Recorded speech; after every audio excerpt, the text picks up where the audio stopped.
berdoa menurut agama dan kepercayaan terlebih dahulu. Silakan ketua kelasnya dipimpin doa. Ya, gerak, gerak, gerak, gerak, gerak.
Nah, tapi supaya lebih semangat, sebelum kita masuk ke pembelajaran, Ibu punya suatu tepuk yaitu namanya tepuk fokus. Sudah tahu kan Ibu tepuk fokus? Sudah, Bu. Sudah, silakan kita coba sama-sama.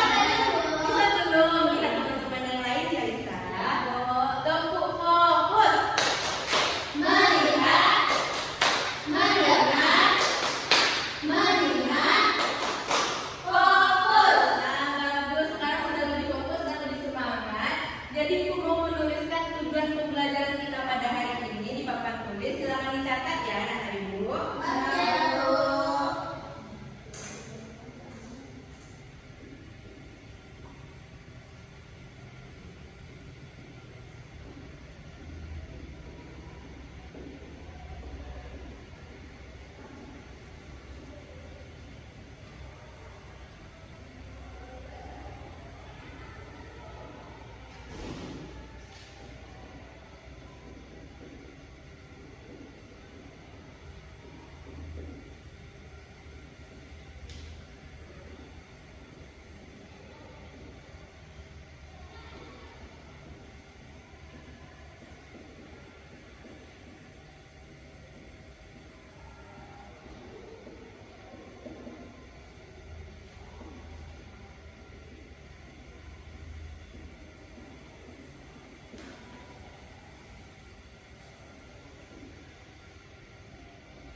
jadi coba anak-anak itu perhatikan ke depan. Ada 3 tujuan pembelajaran yang akan kita pelajari hari ini. Yang pertama yaitu pengaruh kondisi geografis Indonesia.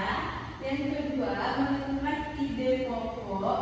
Dan yang ketiga menentukan perilaku yang sesuai dengan sila Pancasila. Nah, untuk tujuan pembelajaran yang pertama yaitu mengidentifikasi pengaruh kondisi geografis Indonesia. Ibu punya salah satu contoh kondisi geografis Indonesia yaitu Pulau Madura. Siapa anak ibu yang udah pernah ke Pulau Madura? Belum. Nah, sekarang ibu akan gambarnya dan ibu minta kepada Dara bantu ibu ke depan untuk memberitahu kepada teman-temannya ada apa aja di sekitar Pulau Madura. Iya, dibacakan. Di sekitar Pulau Madura ada Angsana, ada Pamekasan, ada Sampang, ada Labuan, ada Pakanraja, ada Bangkalan, dan ada Klampis. Iya, bagus. Sekarang ibu mau nanya ke Dara dan juga anak-anak ibu semuanya, kalau yang biru-biru ini apa? Laut. Selamat ibu ya Dara, terima kasih. Jadi negara Indonesia merupakan negara yang mempunyai wilayah laut yang sangat luas. Sehingga negara Indonesia disebut sebagai negara maritim. Nah, jadi ibu juga punya suatu narasi mengenai kekayaan sumber daya alam dan manusia yang dimiliki oleh bangsa Indonesia serta pengaruhnya di kondisi geografis Indonesia sebagai negara maritim. Silakan anak ibu dengarkan ya yang dibacakan. Indonesia tergolong sebagai negara maritim karena memiliki wilayah perairan yang lebih luas daripada wilayah daratnya. Sebagai negara maritim, Indonesia memiliki potensi sumber daya laut yang besar. Lalu, apa pengaruhnya kondisi geografis Indonesia sebagai negara maritim pada kehidupan ekonomi dan sosial masyarakat? Yang pertama, pada kehidupan ekonomi, mendorong perdagangan antar pulau maupun perdagangan luar negeri melalui laut. Yang kedua, adanya keberagaman usaha industri dan jasa maritim. Yang ketiga, adanya sumber daya alam dalam laut yang bernilai ekonomi tinggi. Yang keempat, letak strategis membuat Indonesia sebagai tempat transit dan jalur perdagangan dunia. Selanjutnya, pengaruh pada kehidupan sosial. Yang pertama, terjadinya perubahan perilaku masyarakat. Yang kedua, menjadi negara yang kaya akan budaya dan sosial.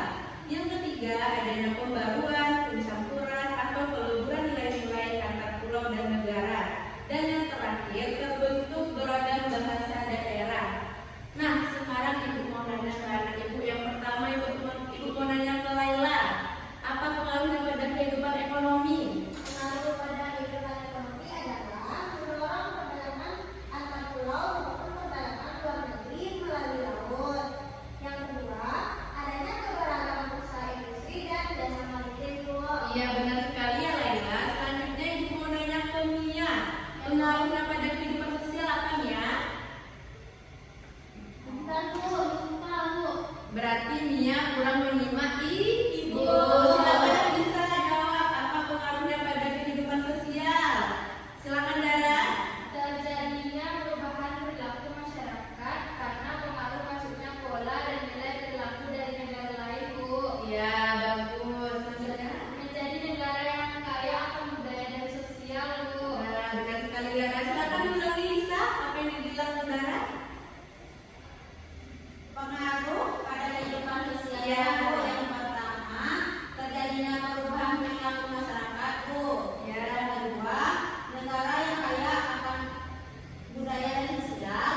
Dan yang ketiga adanya pembaruan, pencampuran ataupun peleburan nilai-nilai antar pulau dan antar negara Bu. Nah, bagus. Berarti anak-anak ibu di sini semuanya sudah bisa mendapatkan informasi dari sebuah teks yang ibu tadi bacakan. Sekarang ibu mau anak-anak ibu membaca suatu teks yang berjudul Kejayaan Bahari Masa Lalu. Nah, ibu bagikan teksnya kepada anak ibu. Silakan dibaca masing-masing dan ibu harap setelah membaca teks ini anak-anak ibu bisa menentukan apa ide pokok di setiap paragraf dari teks tersebut.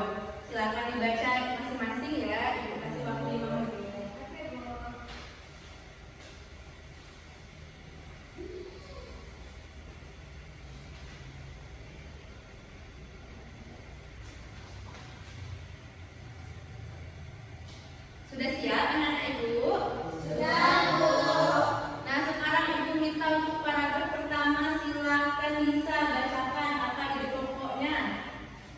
Ide pokok dari paragraf pertama yaitu terletak di awal paragraf kalimat pertama yang bunyinya sejarah telah mencatat kejayaan bahari bangsa Indonesia sudah lahir sebelum kemerdekaan. Iya, benar sekali. Apakah betul jawaban Lisa? Ada Ibu? Untuk paragraf kedua, Ibu minta Dara silakan dibacakan apa ide pokoknya.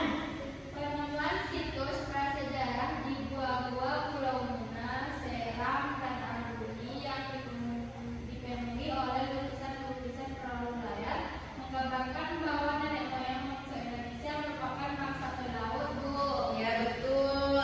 Selanjutnya paragraf 3, coba Laila, apa ide pokok yang terdapat di paragraf yang ketiga? Ide pokok paragraf ketiga terletak di awal paragraf kalimat pertama yang bunyinya Kerajaan Sriwijaya bahkan memiliki armada laut yang besar dari dua. Ya, benar ya Laila. Yang terakhir, paragraf 4, coba Mia. Paragraf keempat, ide pokoknya terletak di awal paragraf kalimat pertama, yaitu kerajaan Mataram kuno di Jawa Tengah mampu membangun candi Borobudur, Bu. Iya, betul. Wah, berarti anak ibu sudah bisa mencari ide pokok dari suatu paragraf ya. Silakan tepuk tangan untuk kita semua. Jadi ide pokok merupakan inti dari sebuah paragraf. Nah, biasanya ide pokok terdapat di awal kalimat atau di kalimat tengah atau di kalimat terakhir. Kebetulan di teks kita terdapat di kalimat yang pertama. Selanjutnya, ibu ingin menayangkan sebuah video pembelajaran kepada anak ibu. Nah, yang dimana videonya berisi tentang perilaku yang mencerminkan satu-satu dari sila Pancasila. Silakan ditonton terlebih dahulu ya. Oke, Bu. Perilaku dan sikap yang sesuai dengan Pancasila. Tahukah teman-teman nilai-nilai apa saja ya yang terkandung dalam sila Pancasila ke-1 hingga ke-5? Sebagai warga negara Indonesia, kita memiliki kewajiban untuk memahami nilai Pancasila sebagai dasar negara dan ideologi negara. Tapi, tak hanya itu, kita juga wajib untuk menerapkannya dalam kehidupan sehari-hari. Berikut ini adalah contoh perilaku dan sikap yang sesuai dengan nilai-nilai Pancasila ke-1 hingga ke-5. Yuk kita simak! Sebelum lanjut videonya, subscribe dulu channel ini dan nyalakan lonceng notifikasinya ya. Nilai-nilai sila ke-1. Ketuhanan. Maksud dari nilai ketuhanan yang ada di sila pertama adalah Indonesia itu negara beragama.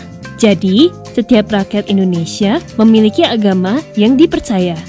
Kita bisa menerapkan sila pertama dengan cara melakukan beberapa hal. Contohnya, beribadah sesuai dengan kepercayaan yang dianut, menghargai orang lain yang agamanya berbeda dengan kita, dan juga tolong-menolong meski memiliki agama yang berbeda. Nilai-nilai sila kedua, kemanusiaan.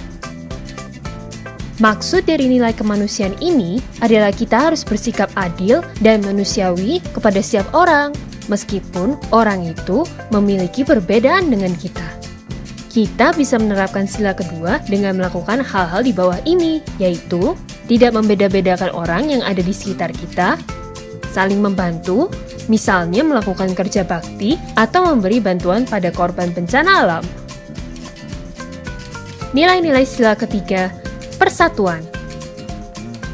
Maksud dari nilai persatuan adalah kita sebagai rakyat Indonesia harus bersatu, tidak boleh terpecah belah hanya karena perbedaan.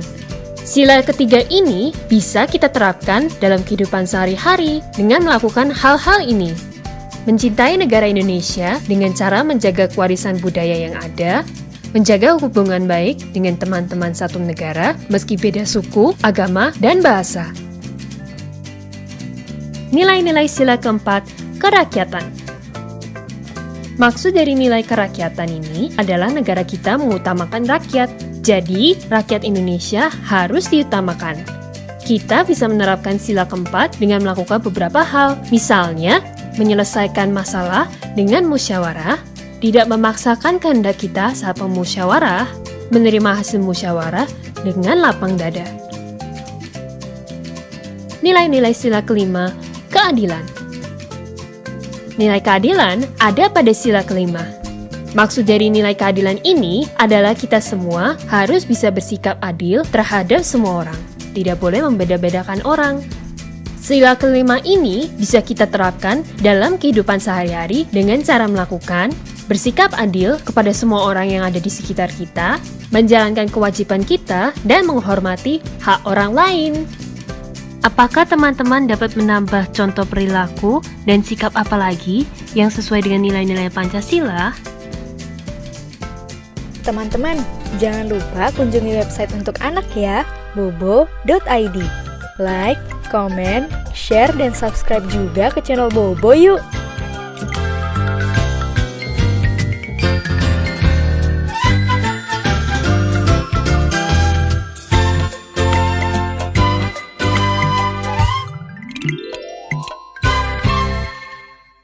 Nah, setelah anak-anak ibu menyimak dari video tersebut, kira-kira anak-anak ibu sudah tahu tidak apa saja nilai yang terkandung dari sila-sila Pancasila? Sudah, Bu. Sudah.